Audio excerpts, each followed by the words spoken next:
Hi, my name is Lance Mohr, and thank you for watching this video on short sales and foreclosures.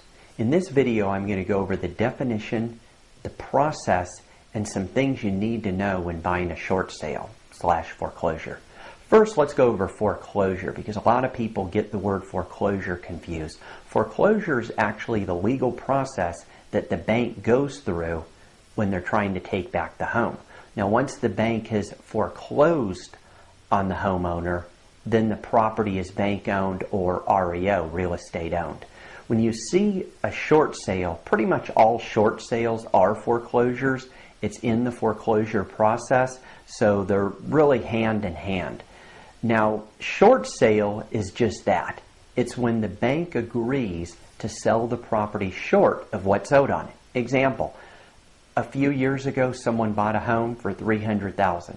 Now maybe the home is worth $200,000 and they don't have the money to bring into closing. They're falling behind in their payments and they have to go to the bank, and the bank has to agree to sell it short of what's owed on it.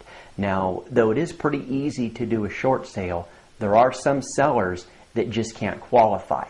Much like when you buy a home, you have to qualify for the loan. When you do a short sale as a homeowner, you have to basically unqualify. There's a lot of documentations you have to fill out. So keep in mind what a short sale is and what a foreclosure is. Now, the process, it basically works like this. The banks really are not doing anything on the property until they get an offer. They don't set the listing price. The listing price is set by the seller and the homeowner. Now, you have to be careful because sometimes they do the bait and switch. They put it real low to get someone to write an offer in on it. But the banks don't set the price. What happens is when a buyer makes an offer on the property, the agent, the listing agent, usually is the person who's handling it, they get the offer and they have to submit to the bank. They have to submit the listing agreement, they have to submit the offer, and they have to submit all the information to the bank that the bank's requesting for the short sale package. Now, if any of that documentation is missing, the bank is not going to do anything on it. Sometimes it could take several weeks before the agent gets all the documentation from the seller. So it's good to know where the seller is with all their documentation, if they have it all turned in already, or if when you submit the offer, if you're waiting for it. Once all the documentation is turned in, it goes to a setup department. The setup department makes sure everything is turned in, and then they simply set it up in their computer system. They order the BPO, or broker's price opinion, or appraisal, this to trying to find out what the value of the property is. Once that's done, and now let me say this, the bigger the bank, the longer this could take. Example, Bank of America is the biggest bank out there and they take the longest. Other banks like Wells Fargo, Wachovia, Chase, Citi, they could take quite a while as well. Small little banks or credit unions generally won't take that long. So once it goes out, it gets done, the BPO's in, it's in the setup department, it then gets turned over to a negotiator. Again, depending on how busy the negotiator is, they're going to negotiate the deal. Once they look at the BPO or appraisal, they'll have an idea on what the value of the property is.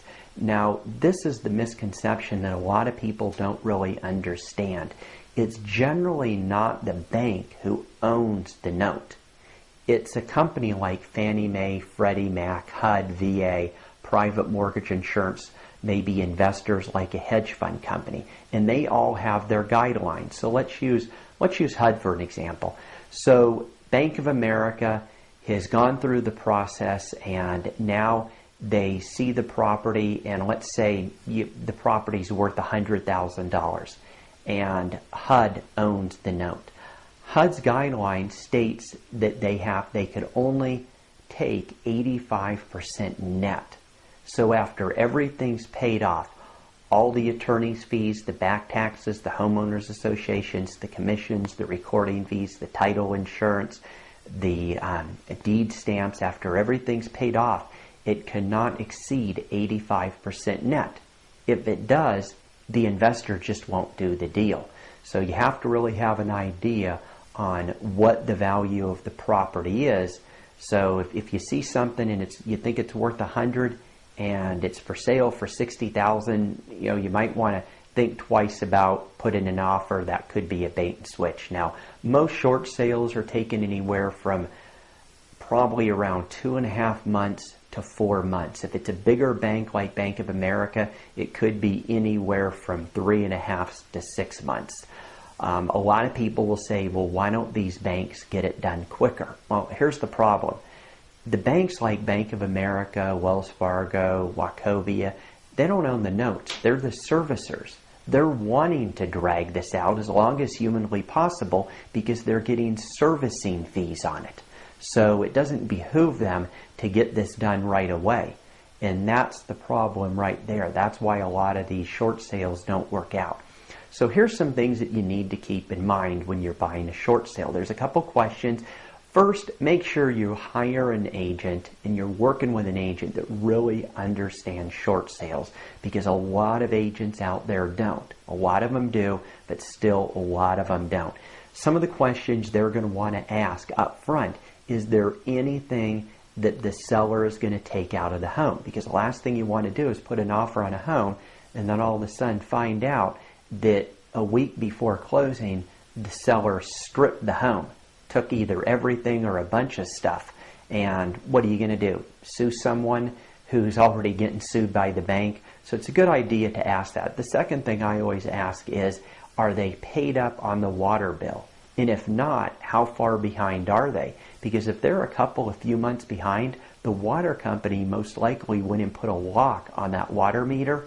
And if it has a lock on it, someone's going to have to pay for that lock to get off in order for that water company to turn the water on. And it's not going to be the homeowner in most cases. So it's usually going to be left up to you, the buyer. So, keep in mind that it's a good idea to know where they stand on their utilities. There's a lot of other things you want to keep in mind. The number one reason why most short sales don't work out is simply the time factor. The second is the bank just won't agree on the price. It's just too low. Maybe it was just a real low offer and it was accepted, or maybe the listing agent and the seller, the homeowner, put a real low price on it to sort of bait and switch people to get the offer in. Certainly a lot of other things that you need to keep in mind. Example, sometimes the seller will have to sign a note, a promissory note, and they refuse to do that, so the deal's dead. If there's a first and second mortgage company, and always have your realtor find this out, if there's a first and second mortgage company, who are they and what's the situation of them? Because a lot of times the first and second mortgage companies, they don't work well with each other. And sometimes the first mortgage company will say, well, we'll only give you $3,000. The second mortgage company says, no, we want $8,000, and the deal's dead. So there's a lot of things you need to keep in mind. Look at the house and the overall condition of the house. If it's just destroyed and things start stripping out of it, that are stripped out of it, you might want to wonder, hey, is this someone who you really want to buy a home through? It could appear to be a good deal, but if they've put concrete mix down the pipes, things happen. And so you really need to keep in mind, again, get a hold of an agent, sit down with the agent, and have them explain this to you. Because I've had a lot of buyers that have come to me after the fact, and they've watched my videos, and they've learned more on these videos than their agents ever told them, because I've been doing short sales for a long time, for over 10 years now. So you want to make sure your agent's experienced, and keep in mind when you're reading on the internet, it's good, but the information is only as good as the source. And there's a lot of great sources out there, but there's a lot of really bad sources out there as well. I hope this helps. If you have any questions, don't hesitate to give us a call or shoot us an email. Have a great day.